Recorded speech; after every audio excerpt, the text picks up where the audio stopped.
کہ ہماری بھی مشکلیں حل ہو جائیں گی، ہمیں بھی پھر جہنم کی آگ تو کیا دنیا کی آگ بھی نہیں چھو سکے گی۔ وہ شہد کی مکھی تھی نا، میرے نبی کی بارگاہ میں چلی جاتی ہے اور جا کر عرض کرتی ہے، یا رسول اللہ بڑے نازوں سے، بڑے پیار سے، بڑے احترام سے آپ کی خدمت میں عرض کرتی ہوں، یا رسول اللہ صلی اللہ تعالیٰ علیہ وآلہ وسلم، ہم شہد کی مکھیوں نے ایک چھتا بنایا ہے، ایک گھر بنایا ہے، اس شہد کو ہم چاہتے ہیں کہ آپ تناول کریں، آپ کے اصحاب تناول کریں۔ ہم باغات میں جاتی ہیں، رس چوس کر آ جاتی ہیں، اور ہم نے مل کر ایک چھتا بنا لیا ہے، اس گھر میں آپ کے لیے شہد بنایا ہے، آپ آئیں اور اس شہد کو تناول کریں۔ ہماری یہ دل کی حسرت ہے کہ وہ شہد آپ پئیں۔ تو میرے آقا علیہ الصلوۃ والسلام کے کان کے پاس آ کر وہ بنبنا رہی تھی۔ صحابہ نے عرض کیا، یا رسول اللہ صلی اللہ تعالیٰ علیہ وآلہ وسلم، سمجھ نہیں آئی، ایک شہد کی مکھی ہے جو آپ کے کان کے پاس آ کر آپ سے باتیں کرتی ہے، آپ کے ساتھ گفتگو کرتی ہے، کیا ماجرا ہے، کیا گفتگو کرتی ہے؟ میرے مصطفیٰ کریم علیہ الصلوۃ والسلام نے ارشاد فرمایا، اے میرے صحابہ، اے میرے یارو، یہ وہ شہد کی مکھی ہے جو مجھے یہ کہہ رہی ہے کہ آقا ہم باغوں میں جاتی ہیں، پھولوں کا رس چوس کے آتی ہیں، ہم نے ایسا ایک کام کیا ہے کہ اس رس کو ہم نے شہد میں تبدیل کیا۔ اللہ تبارک و تعالیٰ نے ہمیں اتنی طاقت دی ہے کہ ہم وہ جو کڑوا رس چوس کے آتی ہیں وہ شہد میں تبدیل ہو جاتا ہے۔ تو اب ہمارے دل کی یہ حسرت ہے کہ آپ آئیں، آپ کے یار آئیں، آپ کے اصحاب آئیں اور اس شہد کو تناول کر جائیں۔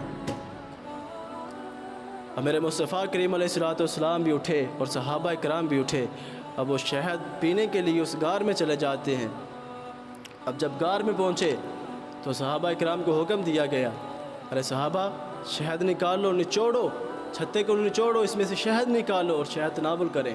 اب شہد سب نے پینا شروع کر دیا، میرے مصطفیٰ کے بھی لبوں پر شہد لگا ہوا ہے، میرے مصطفیٰ کریم علیہ الصلوۃ والسلام بھی شہد کو پی رہے ہیں، اب صحابہ کرام بھی شہد کو پی رہے ہیں۔ تو شہد کو پیتے پیتے ایک صحابی رسول کے ذہن میں بات آ جاتی ہے اور وہ آقا علیہ الصلوۃ والسلام سے عرض کر دیتے ہیں، یا رسول اللہ صلی اللہ تعالیٰ علیہ وآلہ وسلم، ایک بات سمجھ میں نہیں آ رہی، ایک بات میری عقل میں نہیں آ رہی، یا رسول اللہ یہ چھوٹی سی مکھیاں ہیں، یہ باغات میں چلی جاتی ہیں، وہاں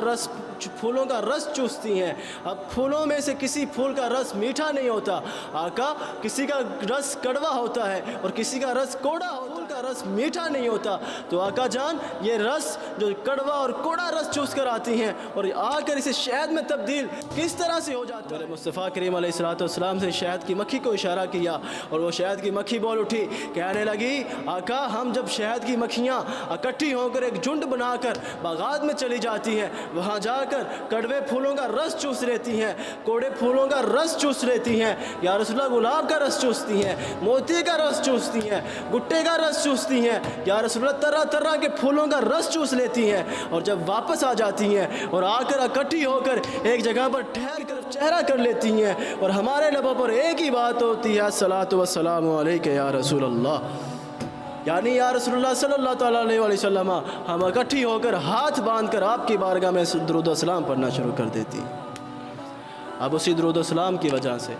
آقا علیہ الصلوۃ والسلام آپ پر درود پاک پڑھنے کی وجہ سے جو ہم نے کوڑا اور کڑوا رس چوسا ہوتا ہے وہ شہد میں تبدیل ہو جاتا ہے۔ دیکھ وہ شہد کی چھوٹی سی مکھی کوڑا اور کڑوا شہد رس پی کر آ جاتی ہے اور تیرے نبی پر درود پڑھتی ہے، جس کی وجہ سے اس کا کوڑا کڑوا رس میٹھا ہو جاتا ہے اور وہ رس شہد میں تبدیل ہو جاتا ہے اور تمام بیماریوں کی شفا بن جاتا ہے۔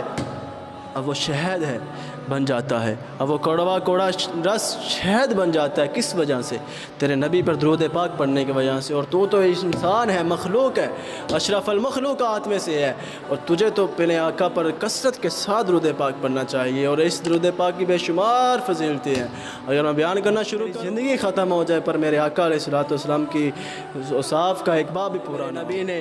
اتنا کچھ ہمارے لیے کر دیا۔ دنیا پر جلوہ گر ہوئے تو ربی حبلی کی صدائیں لگاتے رہے، اب جب دنیا سے ظاہری پردہ کر رہے ہیں تب بھی ان کے لبوں پر ربی حبلی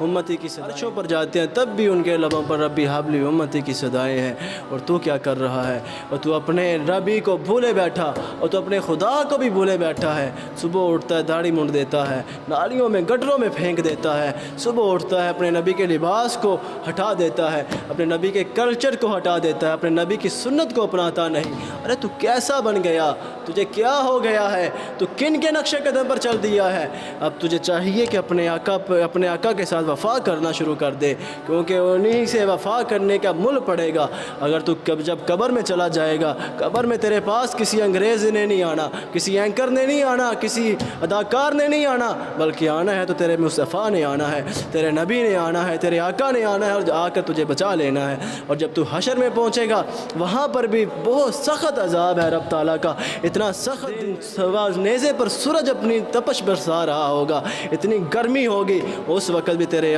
کسی نے کام آنا ہے تو تیرے مصطفیٰ نے ہی کام آنا ہے، تیرے آقا و مولا نے ہی کام۔ لے پناہ ان کی، پھر نہ کہنا اگر حشر میں ایمان گیا۔